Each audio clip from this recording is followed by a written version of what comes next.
پہلی شعبان 6 ہجری مدینہ شریف میں اللہ پاک نے امام علی علیہ السلام اور بی بی فاطمۃ الزہرا سلام اللہ علیہا کو ہم شکل بی بی خدیجۃ الکبریٰ سلام اللہ علیہا ایک بیٹی کی شکل میں عطا کی۔ جیسے ہی شہزادی کو حضور محمد مصطفیٰ صلی اللہ علیہ وآلہ وسلم کی گود میں دیا گیا، آپ نے شہزادی کا چہرہ دیکھا تو زار و قطار رونے لگے۔ آپ نے شہزادی کی کلائیوں کو چوما اور پیشانی کو چوم کے فرمایا، یہ میری نواسی ام المصائب ہے، یعنی مصائب کی ماں۔ اس میری نواسی کو اس کے باپ علی کی دشمنی کی وجہ سے قیدی کیا جائے گا، پتھر مارے جائیں گے، اور یہ قدم قدم پہ اپنے باپ کی شان بیان کرتی رہے گی۔ پھر آپ نے فرمایا، میں اس شہزادی کا نام زینب رکھتا ہوں، یعنی باپ کی زینت۔ جیسے ہی رسول اللہ نے یہ فرمایا، امام علی اور بی بی سیدہ فاطمۃ الزہرا سلام اللہ علیہا رونے لگے، اور یوں سب پنجتن پاک بی بی زینب سے بے انتہا محبت کرنے لگے۔ بس حضور کی رحلت کے بعد سادات پہ غربت کے ایام آ گئے۔ بی بی زینب بڑی ہوتی جاتی ہے اور پنجتن پاک ایک ایک کر کے شہید ہوتے جاتے ہیں۔ رسول اللہ کی رحلت کے بعد آپ کی ماں فاطمۃ الزہرا سلام اللہ علیہا کو شہید کیا جاتا ہے۔ آپ مدینے کے لوگوں کو قرآن پڑھاتی، لوگوں کی خواہش ہوتی کہ اپنی بیٹیوں کو قرآن سیکھنے کے لیے زینب کے پاس بھیجتے ہیں، کیونکہ جیسے بی بی زینب قرآن سمجھاتی ویسے کوئی اور سمجھا نہ پاتا۔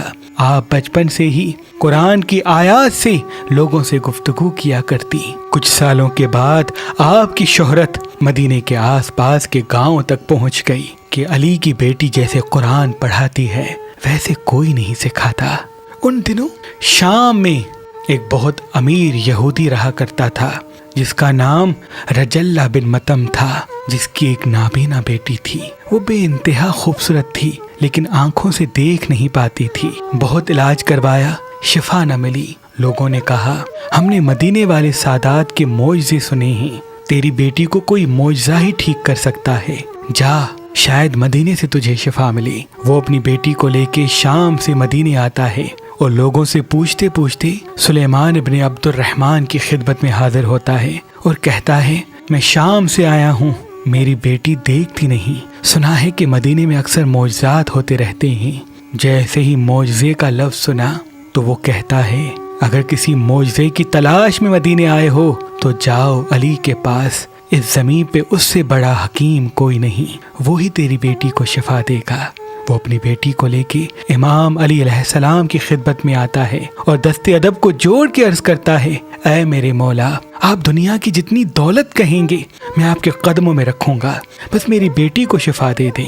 مولا علی نے فرمایا، اگر اللہ نے چاہا تو تیری بیٹی ضرور دیکھے گی، بس آنکھوں پہ اس بچی کے ہاتھ رکھا اور دعا فرمائی۔ جیسے ہی مولا نے ہاتھ ہٹایا تو وہ نابینا بیٹی دیکھنے لگی۔ اس نے جیسے ہی آنکھوں دیکھا، معجزہ دیکھا، مولا علی کے قدموں میں گر گیا اور عرض کرنے لگا، مولا آپ کو کیا چاہیے؟ مولا نے کہا، شفا میں نے نہیں بلکہ اللہ نے دی ہے، اگر تمہارے دل میں ایمان جاگ گیا ہے تو اس اللہ کی طرف مڑ جاؤ، اس کی عبادت میں کوتاہی نہ کرو، میں تجھ سے راضی ہو جاؤں گا۔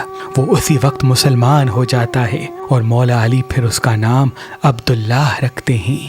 بس وہ مسلمان ہونے کے بعد واپس شام کی طرف جا رہا ہوتا ہے، اتنی دیر میں اس کی بیٹی ہند کہتی ہے، اے میرے بابا، میں چاہتی ہوں کہ میں اپنے مولا کے گھر میں کچھ دن خادمہ بن کے رہوں، مولا کے بچوں کی خدمت کروں، ان سے دین کی تعلیم حاصل کروں۔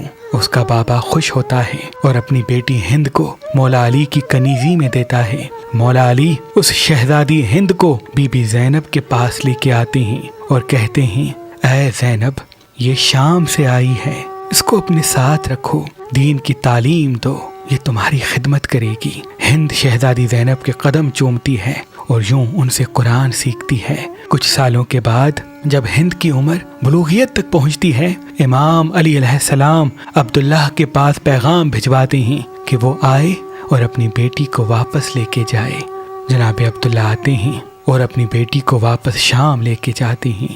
جیسے ہی ہند شام پہنچی تو ہند کا اخلاق اور علم دیکھ کر دنیا حیران ہو جاتی ہے۔ خوبصورت تو وہ پہلے سے ہی تھی، اب وہ ایک عالمہ بن کے ہر کسی کو اپنی طرف متوجہ کرتی تھی۔ یہ بات شام کے محل تک پہنچتی ہے اور یوں یزید کی شادی ہند سے کروائی جاتی ہے۔ بس دور گزرنے لگتا ہے، سادات پر ظلم کے پہاڑ گر جاتے ہیں، یہاں تک کہ امام حسین علیہ السلام کو 10 محرم 61 ہجری میں کربلا کے میدان میں بھوکا پیاسا کر کے شہید کر دیا جاتا ہے۔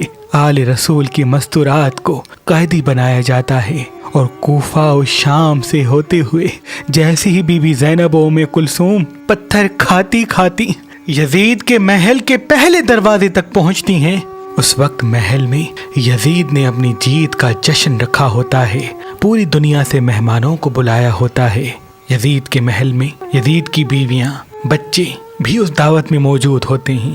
یزید کی بیوی ہند کی ایک کنیز ہوتی ہے جس کا نام آمنہ ابن حمزہ ہوتا ہے۔ اس کو جیسے ہی معلوم ہوتا ہے کہ یہ قیدی مدینے کے ہیں، وہ فوراً ہند کے پاس آتی ہے اور کہتی ہے آج محل میں جو قیدی آ رہے ہیں وہ مدینے سے آئے ہیں، بڑے بے بس اور غریب سے لگتے ہیں، سب اس کا تماشا دیکھ رہے ہیں۔ ہند نے جیسے ہی مدینے کا نام سنا تو فوراً محل کے پہلے دروازے تک آتی ہیں اور کہتی ہیں میری کرسی لاؤ، میں یہاں بیٹھوں گی اور دیکھوں گی کہ یہ قیدی کون ہیں، شاید یہ مدینے والے سردار کو جانتے ہوں۔ بس جیسے ہی اپنی کرسی پہ ہند بیٹھی، بی بی زینب نے دور سے دیکھا اور ام کلثوم سے کہا اے میری بہن دیکھو کرسی پہ کون بیٹھی ہوئی ہے۔ بی بی ام کلثوم رو کے کہتی ہے اے میری بہن، جب سے میرے بھائی عباس شہید ہوئے ہیں مجھے دور کی چیزیں نظر نہیں آتی۔ بی بی زینب رو کے فرماتی ہے یہ ہماری کنیز ہند ہے جس کو ہم نے قرآن سکھایا تھا۔ بی بی ام کلثوم زار و قطار روتی ہیں اور فرماتی ہیں اے میری بہن زینب، اس غربت کے عالم میں اپنی کنیز سے کیسے ملے؟ بس دونوں شہزادیاں اپنے سر کو نیچے کر کے کھڑی ہی تھیں۔ اتنی دیر میں ہند قریب آتی ہے اور بی بی زینب سے ہم کلام ہوتی ہے، کہتی ہے میں نے سنا ہے تم مدینے سے آئی ہو، کیا تم مدینے کے سرداروں کو جانتی ہو؟ بی بی زینب فرماتی ہے کون سے مدینے کے سردار؟ ہند کہتی ہے علی کا خاندان، علی کے بچوں کا خاندان، میرے مولا حسین اور ان کے بچوں کا خاندان۔ ہند کہتی ہے اے قیدی عورت مجھے بتاؤ عباس کیسے ہیں، اکبر کیسے ہیں، میرے مولا حسین کیسے ہیں؟ بس ایک ایک شہزادے کا نام ہند لے ہی رہی تھی۔ اتنی دیر میں بی بی زینب فرماتی ہے اے ہند تم حسین کی بہنوں کا نہیں پوچھو گی؟ بس ہند کو جلال آتا ہے اور وہ کہتی ہے اے قیدی عورت اپنی حد میں رہ، میری شہزادیاں رسول کی نوازیاں ہیں، ان کا مرتبہ کہاں اور یہ شرابی کا دربار کہاں؟ میں ان کا نام بھی یہاں لینا پسند نہیں کروں گی۔ بی بی زینب نے اپنے بالوں کو ہٹایا اور ہند کے چہرے کو دیکھا اور فرمایا وہ جو یزید کے سامنے سر رکھا ہے یہ تیرے آقا حسین کا سر ہے، اور یہ جو نیزوں پہ سر تم دیکھ رہی ہو ان میں سے آگے والا سر اکبر کا ہے، اس کے پیچھے قاسم کا ہے، اور یہ 6 ماہ کے بچے کا سر اصغر کا ہے، اور وہاں دیکھو گھوڑے کے بالوں کے ساتھ تیرے آقا عباس کا سر بنتا ہے۔ اے ہند پہچان، میں ہی وہ زینب ہوں جس نے تمہیں قرآن پڑھایا تھا۔ بس جیسے ہی ہند نے یہ منظر دیکھا وہ اپنے سر سے چادر کو کھینچ لیتی ہے اور زور زور سے روتی ہے اور کہتی ہے قیامت آ گئی، آل محمد پہ اتنا بڑا ظلم ہو گیا۔ وہ دوڑ کے یزید کے پاس آتی ہے اور کہتی ہے اے یزید تو نے یہ کیا کیا؟ رسول اللہ کی بیٹیوں کو قید کر کے رکھا ہے اور رسول اللہ کے بچوں کو شہید کر کے خوشی منا رہا ہے۔ یزید قریب آتا ہے اور اپنی ابا سے اپنی بیوی ہند کا سر ڈھانپتا ہے۔ ہند کہتی ہے میرے سر پہ چادر نہ دیکھ کر تیری غیرت جاگ گئی۔ اے یزید وہاں رسول اللہ کی بیٹیاں بے پردہ کھڑی ہیں، یہ وہ خاندان ہے جس نے ہمیں پردہ سکھایا، جس نے ہمیں قرآن پڑھایا۔ بتا کیا تو نے واقعی حسین کی شہادت کا حکم دیا تھا؟ یزید کہتا ہے ہاں حکم تو دیا تھا، لیکن عبید اللہ نے جلد بازی سے کام لیا۔ بس ہند یہ کہہ کے بی بی زینب کی خدمت میں واپس آتی ہے اور کہتی ہے اے میری آقا زادی میں بھی آپ کے ساتھ اسیر بنوں گی۔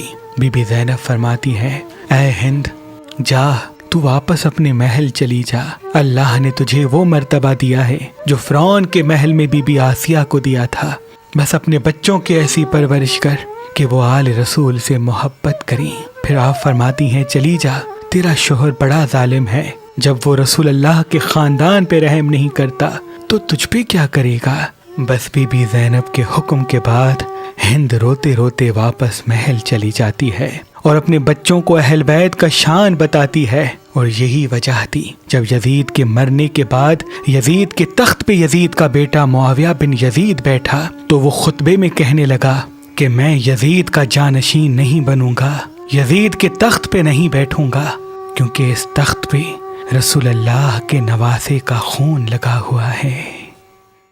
جب جب محرم آتا تو میرے دادا سید قلندر شہباز اور میرے دادا سید شاہ شمس تبریز سبزواری حسینی عقیق پر خاص اسم اعظم دم کرتے اور اپنے عقیدت مندوں کو کہتے کہ یہ حسینی عقیق اپنی شمس والی انگلی میں پہن لو۔ اللہ کے کرم سے جو بھی یہ پڑھا ہوا اسم اعظم دم شدہ حسینی عقیق پہنتا، نہ اس کو نظر لگتی، نہ کسی کا حسد اثر کرتا، جہاں جہاں جاتا فتح و کامیابی پاتا۔